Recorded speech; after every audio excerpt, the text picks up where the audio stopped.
Now students इस question को देखिए, उसने हमसे बोला the height of a vertical pole is √3 times the length of its shadow. तो ध्यान सुनिए, मान लीजिए हमारे पास कोई इस तरीके से सिनेरियो है, आपको पता है, ये देखिए ए बी और ये सी, तो ये आपकी हाइट ऑफ द टावर हो गई या जो भी पोल है, और ये बी सी आपकी शेडो हो जाएगी। ये बात आपको पता है। उसने अकॉर्डिंग टू द क्वेश्चन हमसे क्या बोला है, उसने हमसे बोला है हाइट ऑफ द, जो हाइट है पोल की, ध्यान सुनिए, उसने हमसे बोला है कि हाइट ऑफ द पोल, और इज का मतलब इक्वल टू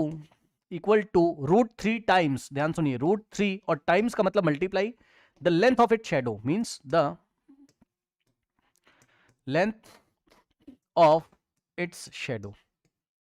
यही बोला हुआ है। पढ़ लीजिए क्वेश्चन ध्यान से। The height of a vertical pole is, the height of the vertical pole is का मतलब equal to √3 times the length of the shadow, मतलब लेंथ ऑफ द शेडो को अगर √3 से मल्टीप्लाई करेंगे तो हाइट ऑफ द पोल हमें निकल के आ जाएगी यहां पर, है ना। तो आप एक काम करिए, let the length of the shadow, length of the shadow को आप एक्स मान लीजिए,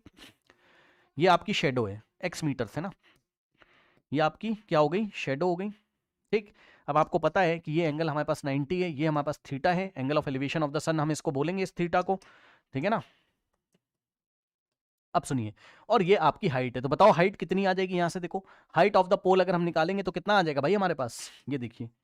हाइट ऑफ द पोल अगर हम एक्स के टर्म्स में निकालेंगे तो कितना आ जाएगा, देखिए √3 को तो हमने ऐसे ही लिखा,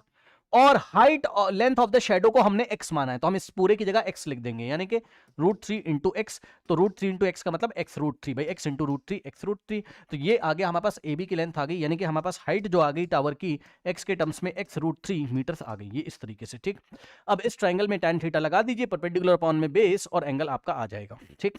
सो tan थीटा अगर आप लगाएंगे तो परपेंडिकुलर आपका हो गया x√3, ठीक, x√3, और अपॉन में बेस हमारे पास हो गया कितना, x, x से x आपका जाएगा, tan theta is equal to √3, अगर tan थीटा √3 है तो थीटा को कितना होना पड़ेगा 60, क्योंकि tan 60 √3 होता है। तो देख लीजिए आपका कौन सा ऑप्शन यहाँ पर सही है, option B is the correct answer, okay.